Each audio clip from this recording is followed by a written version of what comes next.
The topic for this lecture is push-down automata or PDA. Let's first do an informal introduction of PDA.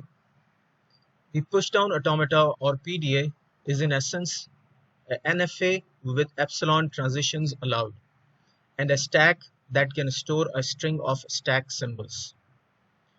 Presence of a stack means it can remember an infinite amount of information.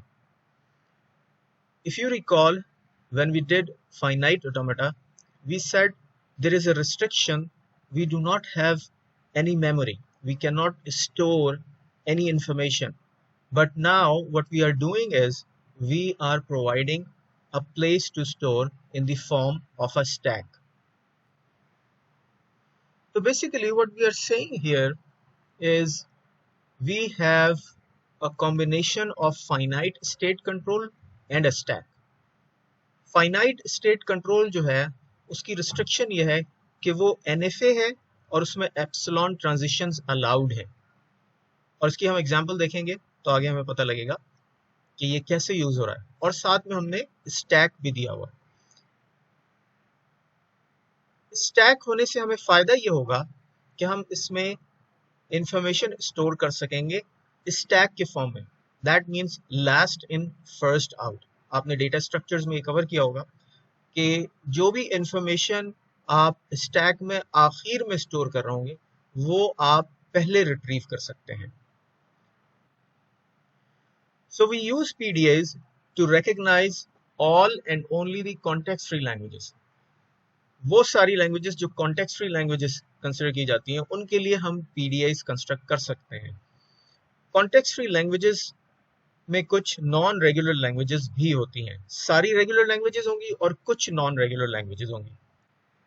बहुत सारी ऐसी languages हैं जिनको describe करना तो बहुत simple है लेकिन वो कॉन्टेक्स्ट फ्री लैंग्वेज नहीं कंसिडर की जाती। फॉर एग्जांपल ये जो स्क्रीन पर आपको लैंग्वेज नजर आ रही है जिसमें 0 की पावर n, 1 की पावर n, 2 की power n such that n is greater than or equal to 1, this is an example of a non context free language.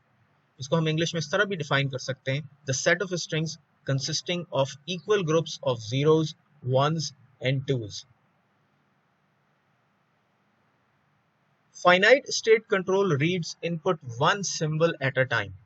तो just like finite automata, one symbol at a time जो है वो information read की जाएगी as जो भी input string provide किया जाएगा और फिर एट द सेम टाइम जो स्टैक मौजूद है PDA जो है उस स्टैक पे मौजूद जो टॉप पर जो सिंबल है उसको भी रीड कर रहा होगा। तो जो ट्रांजिशन होगी वो दो चीजों पर डिपेंड कर रही होगी, यानी कि जो इनपुट सिंबल रीड किया गया है और जो स्टैक में टॉप पर जो भी सिंबल मौजूद है, ठीक है। और तीसरी चीज जो इंपॉर्टेंट है वो ये है कि करंट स्टेट क्या है। तो फाइनाइट ऑटोमेटा में हम सिर्फ ये देख रहे होते थे कि करंट स्टेट क्या है और इनपुट सिंबल क्या है। अब एक और तीसरी चीज आ गई जो कि स्टैक के टॉप पर कौन सा सिंबल है। फिर इसके अलावा क्योंकि हमने कहा कि एप्सिलॉन ट्रांजिशंस अलाउड हैं तो PDA जो है वो स्पॉन्टेनियस ट्रांजिशन ले सकता है without reading any input symbol. That means कि एप्सिलॉन ट्रांजिशन परफॉर्म कर सकता है। ये जो डायग्राम यहाँ पे दिया हुआ है इसमें एक फाइनाइट स्टेट मशीन मौजूद है, ठीक है, जो कि अभी हमने शो नहीं किया कि वो किस तरह फंक्शन कर रही है। आगे चल के एग्जाम्पल में हम उसको डिटेल में कवर करेंगे। लेकिन ये जो मशीन है ये एक वक्त में एक सिंबल इनपुट के तौर पे रीड कर रही होगी, ठीक है। तो या तो वो ट्रांजिशन उस इनपुट को यूज करते हुए ले रही होगी या फिर वो एप्सिलॉन यूज करके स्पॉन्टेनियस ट्रांजिशन ले रही होगी। ये तो एक चीज हो गई। फिर जब भी वो इनपुट सिंबल रीड कर रही होगी या एप्सिलॉन ट्रांजिशन ले रही होगी तो फिर वो ट्रांजिशन कर रही होगी किसी डिफरेंट स्टेट में। हो सकता है कि लूप मौजूद हो तो वो उसी स्टेट में ट्रांजिशन कर रही होगी या फिर वो किसी दूसरी स्टेट में ट्रांजिशन कर रही होगी। तीसरी चीज ये होगी कि जो कुछ भी वो स्टैक से रीड कर रही होगी जो कि टॉप सिंबल होगा उसको रीड करने के बाद उस टॉप सिंबल को रिप्लेस कर रही होगी किसी और सिंबल से। क्योंकि हम स्टैक के टॉप पर मौजूद सिंबल को रिप्लेस कर रहे होंगे या तो किसी एक सिंबल से या एप्सिलॉन से या एक से ज्यादा सिंबल से, इसलिए हम ये कह रहे हैं कि हम एक स्ट्रिंग जो है वो पास कर रहे होंगे स्टैक को। वो स्ट्रिंग जो है एम्प्टी भी हो सकता है, एक सिंबल भी हो सकता है और एक से ज्यादा सिंबल भी हो सकता है। तो 4 पॉसिबिलिटीज हैं। एप्सिलॉन अगर हम पास कर रहे हैं तो इसका मतलब यह है कि हम स्टैक में कुछ पुश नहीं करवाना चाह रहे, बल्कि हम सिर्फ पॉप करवाना चाह रहे हैं जो कुछ भी टॉप पर है।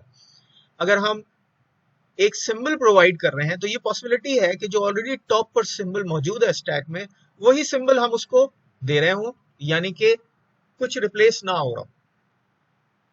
तीसरी पॉसिबिलिटी ये है कि हम कोई डिफरेंट सिंबल पास करवा रहे हैं, तो उस केस में ये होगा कि जो टॉप पर सिंबल मौजूद है स्टैक में, उसको हम एक डिफरेंट सिंबल से रिप्लेस कर रहे हैं। और ये भी पॉसिबिलिटी हो सकती है कि हम 2 या 2 से ज्यादा सिंबल्स प्रोवाइड कर रहे हो जो कि टॉप सिंबल को स्टैक के ऊपर में से पॉप करवा के ये जो नए सिंबल्स हमने पास किए हैं उनको पुश कर दे बारी बारी। ये सारी पॉसिबिलिटीज हो सकती हैं इस फाइनाइट स्टेट कंट्रोल और स्टैक के कॉम्बिनेशन वाले पीडीए में। एक लैंग्वेज ले लेते हैं एग्जाम्पल के तौर पे। लैंग्वेज है LWWR, which means language has strings in the form of W reverse, और ये symbols zeros and ones use हो रहे हैं यहाँ पे, यानी कि वो स्ट्रिंग्स जिनका आधा पार्ट W है और बाकी आधा पार्ट उस W का रिवर्स है, तो इसको हम कहते हैं W रिवर्स लैंग्वेज। ठीक है, अगर गौर करें तो ये इवन लेंथ पैलिंड्रोम्स होंगे जो कि अल्फाबेट 0,1 के हैं। ये लैंग्वेज ऑलमोस्ट सिमिलर है उस पैलिंड्रोम वाली लैंग्वेज के जो कि हमने कॉन्टेक्स्ट फ्री ग्रामर्स में कवर की थी, लेकिन क्योंकि ये हमेशा इवन लेंथ के होंगे तो इसमें इस लैंग्वेज में वो वाली प्रोडक्शंस नहीं आएंगी जो कि ऑड लेंथ वाली हैं, यानी कि P डिटरमिन्स 0, P डिटरमिन्स 1, इस तरह की प्रोडक्शंस मौजूद नहीं होंगी।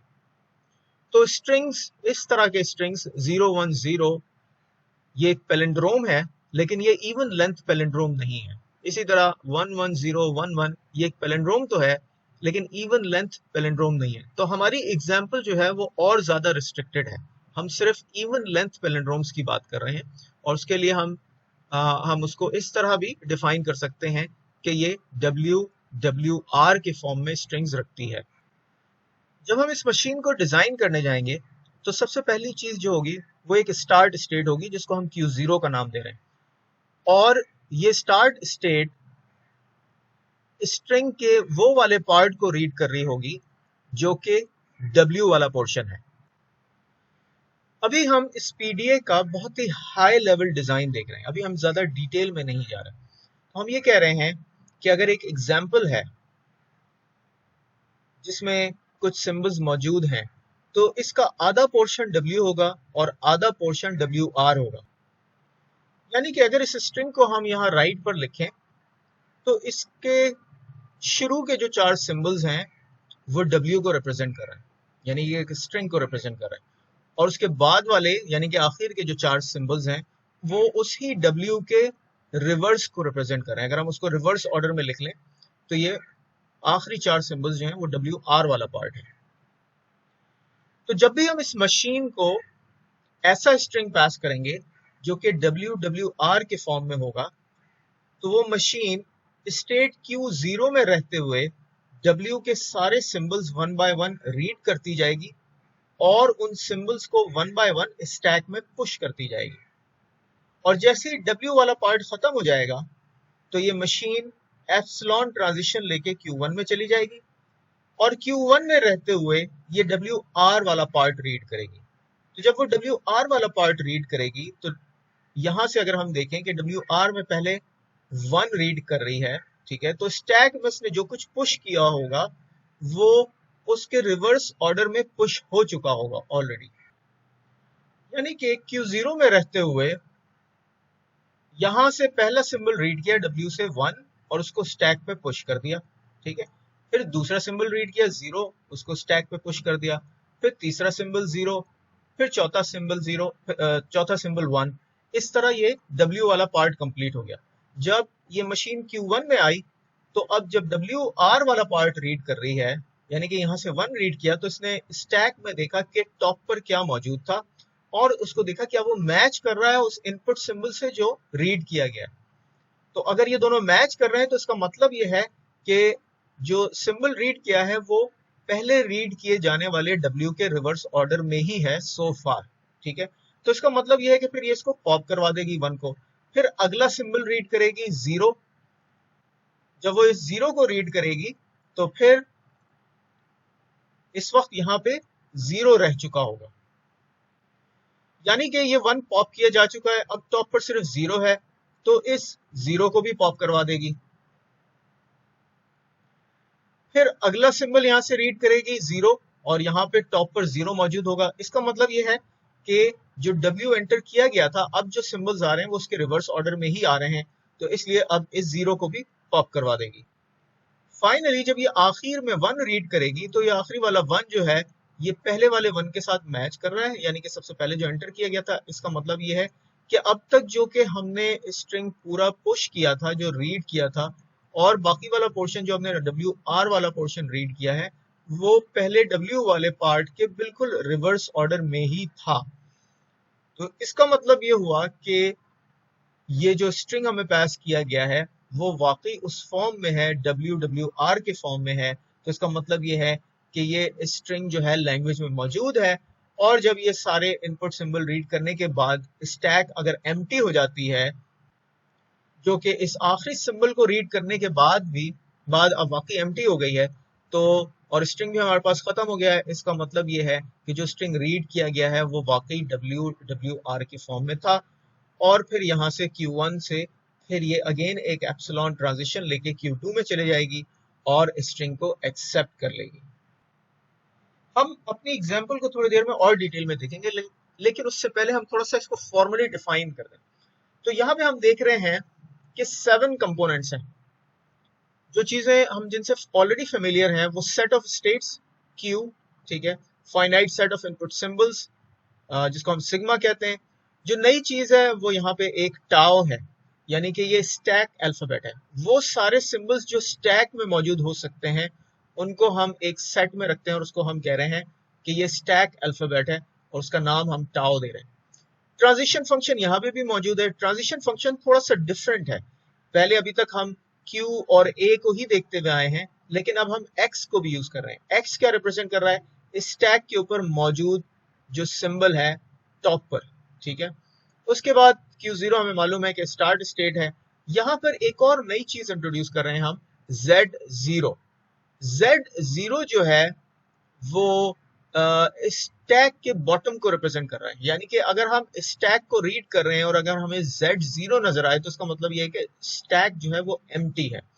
और फिर फाइनली हमारे पास finite set of final states है।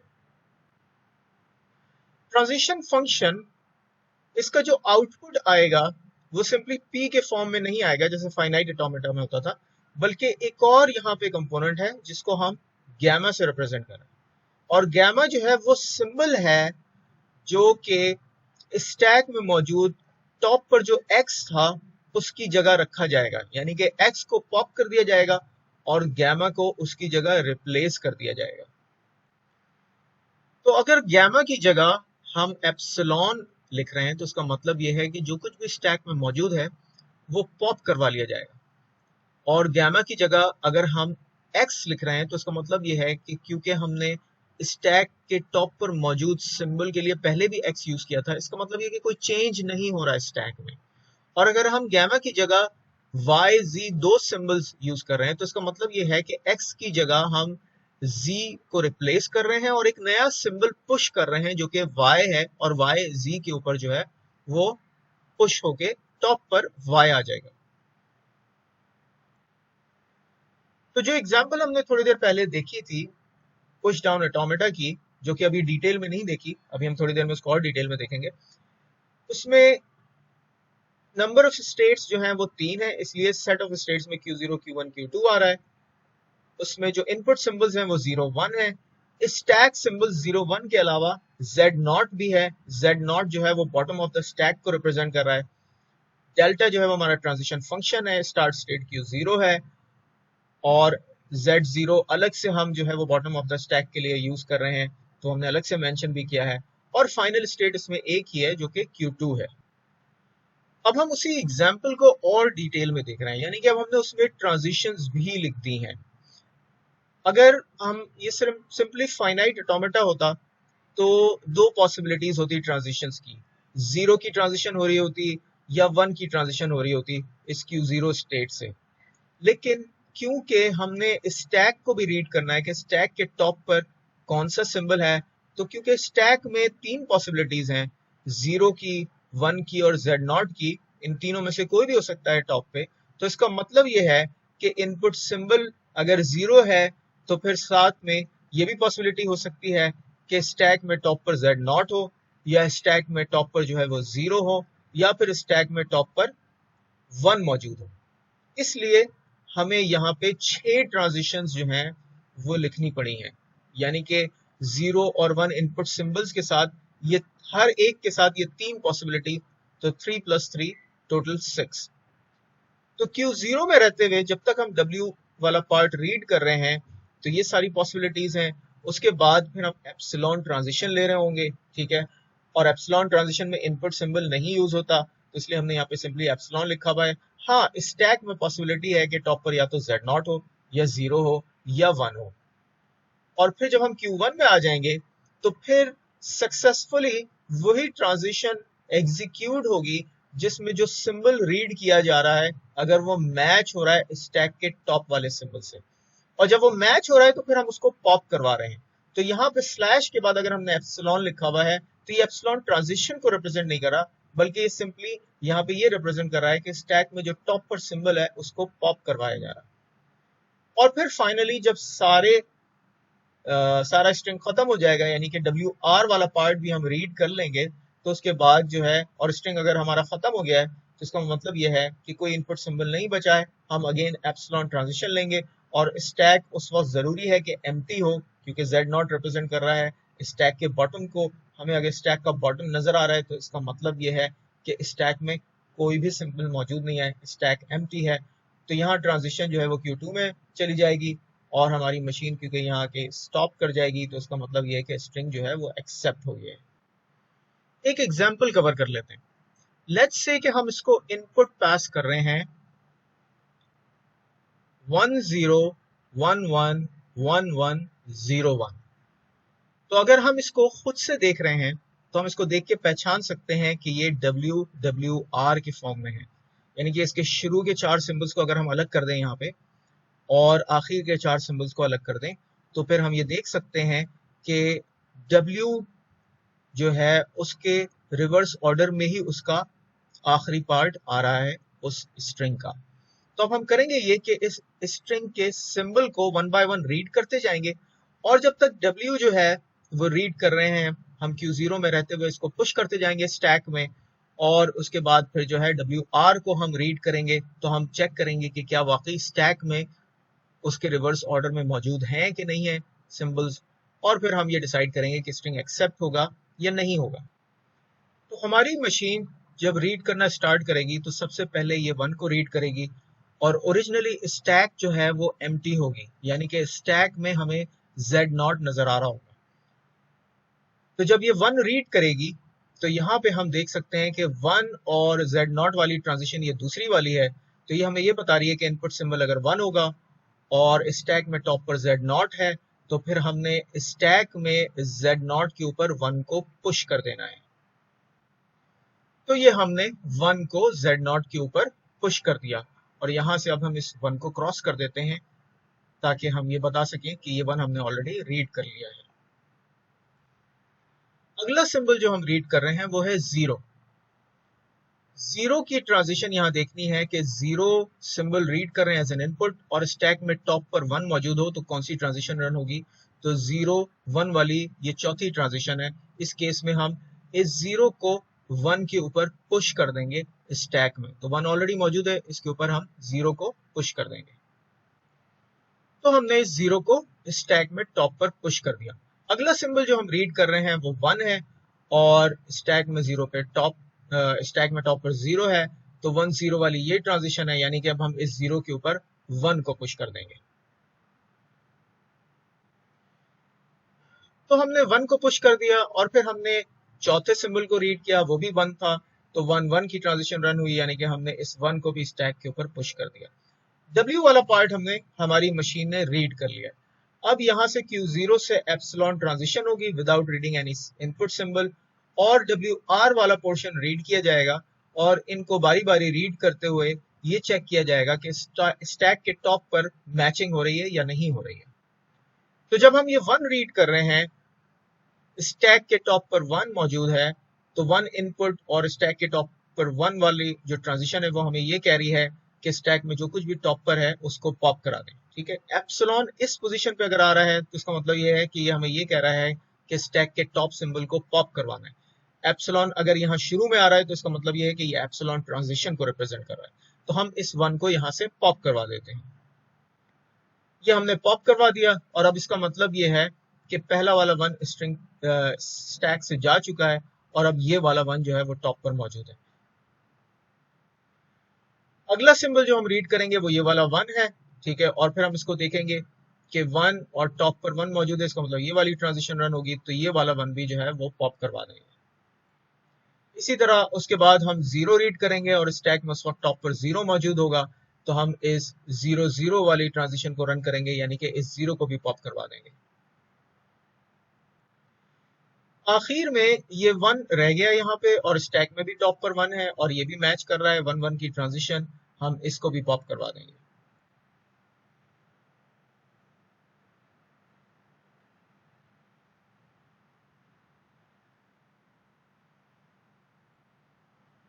हो सकता है इस एग्जाम्पल को समझने के लिए आपको ये वाला पोर्शन इस क्लिप का 2-3 दफा प्ले करके दोबारा देखना पड़े, लेकिन आई थिंक ये इटसेल्फ काफी कॉम्प्रिहेंसिव एग्जाम्पल है।